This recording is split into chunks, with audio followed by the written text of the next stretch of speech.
네, 안녕하세요. 총광호입니다. 네, 오늘은 그 근골격계 질환이라는 우리 업무상 질병 관련된 내용이 있어요.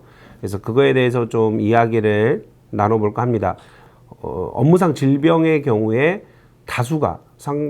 상당수가 이 질환 중에 하나가 이제 근골격계 질환이라는 게 있습니다.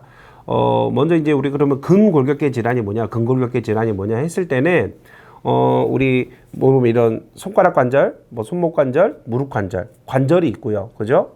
그다음에 우리 이제 이 뒤쪽 우리 신체를 지탱해주는 추간판이 있잖아요. 그래서 뭐 여기 경추에서부터 흉추, 요추 이런 식으로 우리 이제 쉽게 얘기하면 등뼈, 우리 머리에서부터 흘러나오는 이제 추간판이 있고요.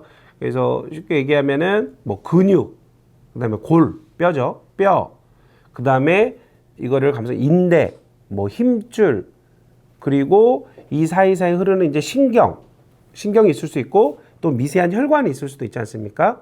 그래서 이 방금 말씀드린 뭐 인대, 뼈, 근육, 힘줄, 혈관, 신경, 이 전반적으로 이런 부위에서 발생할 수 있는 상병, 이거를 근골격계 질환이라고 합니다.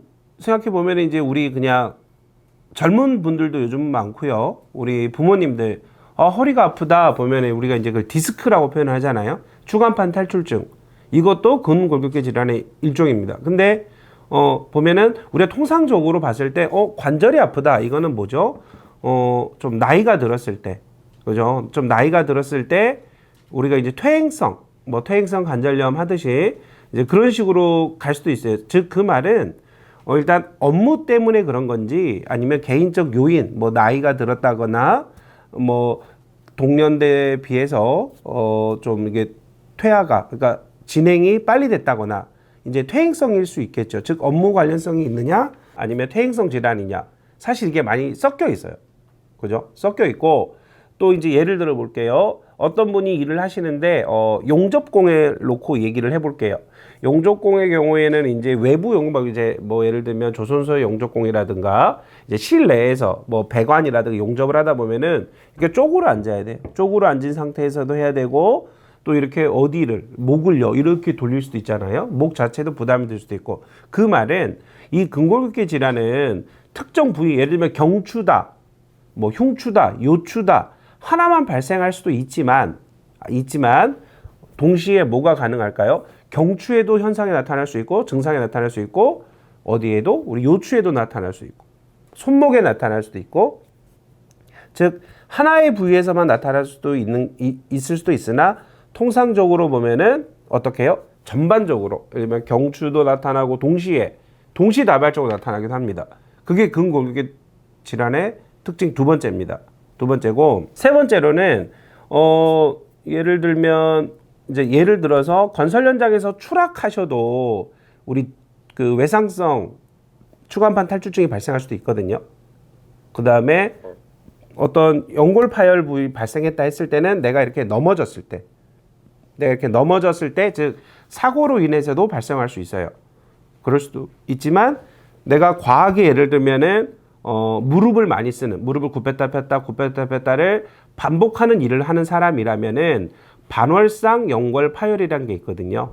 예, 우리 이제 이거를 연골인데 이게 이렇게 달 모양처럼 생겼다고 해요. 그래서 이제 반월상 연골 파열인데 이거의 경우에도 외상으로 인해서 내가 넘어지면서 무릎을 쾅 찧어서도 올 수 있지만 내가 무릎을 과도하게 사용하는 일을 한 거예요. 그래서 그런 지속적인 부담 동작으로 인해서 부자연스러운 동작에 노출됨으로 인해서 발생할 수도 있는 거예요. 즉 업무상 질병일 수도 있고 업무상 사고일 수도 있어요. 그래서 이게 경합하는 경우도 있죠. 그죠? 그래서 이게 구분이 사실 쉽지가 않을 수 있습니다. 예. 그래서 그런 부분은 왜 중요하냐면은 보세요. 업무상 사고라면은 뭐 제 영상을 보신 분들은 아시겠지만 원처분기관 즉 그 근로복지공단 당의 근로복지공단에서 자문 선생님의 그 심의 정도만 받고 우리가 거기서 그러니까 지사 자체에서 결정을 하잖아요. 업무상 사고는. 근데 만약에 이게 업무상 질병이다.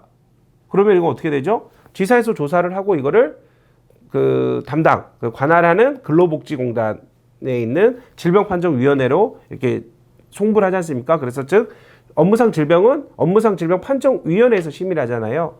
그러면 차이가 확연해요. 업무상 사고라면은 그 관할 지사에서 결정을 할 것이고, 업무상 질병이라면은 어디서? 질병판정위원회에서 결정을 할 거예요. 근데 제가 방금 근골격계 질환의 특징 중에 하나가 뭐가 있다 그랬죠? 업무상 사고와 업무상 질병이 애매한 경우가 있어요. 그럼 이 경우는 어떻게 해야 될까요? 당연히 업무상 질병판정위원회로 송부되는 게 맞겠죠. 이제 그런 특징들이 있습니다. 이런 특징들이 있고, 그래서 뭔가 그 좀 다른 질병과 다르게 뭐 특별 진찰 제도가 있다던가 전문조사 제도가 전문조사 그 과정을 거치기도 하고요. 그리고 이제 최근에 개정된 내용 중에 이제 우리가 이렇게 쉽게 많이 발생하는 근골격계 질병이 있겠죠. 질병명이 이것과 뭐요? 이 질병을 유발하는 직업군이 있어요. 그죠? 그 다음에 또 하나. 그러면 어느 정도 근속이 됐을 때, 즉 어느 정도 노출이 됐을 때, 즉 몇 년 정도 이 일을 했을 때 이런 질환이 올 것이냐. 이 세 가지를 묶어서 6대 상병을 정의해 놓은 게 있거든요. 그거는 제가 다음 시간에 말씀을 드릴 테니까 이 영상을 보셨으면 그 다음에 꼭 그 많이 발생되는 질환 6가지가 뭐가 있는지 이거에 대해서도 지속적으로 좀 찾아보시면은 큰 도움이 되실 것 같아요. 그래서 오늘은 이번 시간에는 이제 근골격계 질환에 대해서 좀 일반론적인 얘기, 즉 근골격계 질환의 특징이 무엇인지 크게 이제 말씀을 드렸고요. 다음에는 이제 다빈도 많이 발생하는 그 상병 6가지를 중심으로 좀 이야기를 나눠보도록 하겠습니다. 고맙습니다.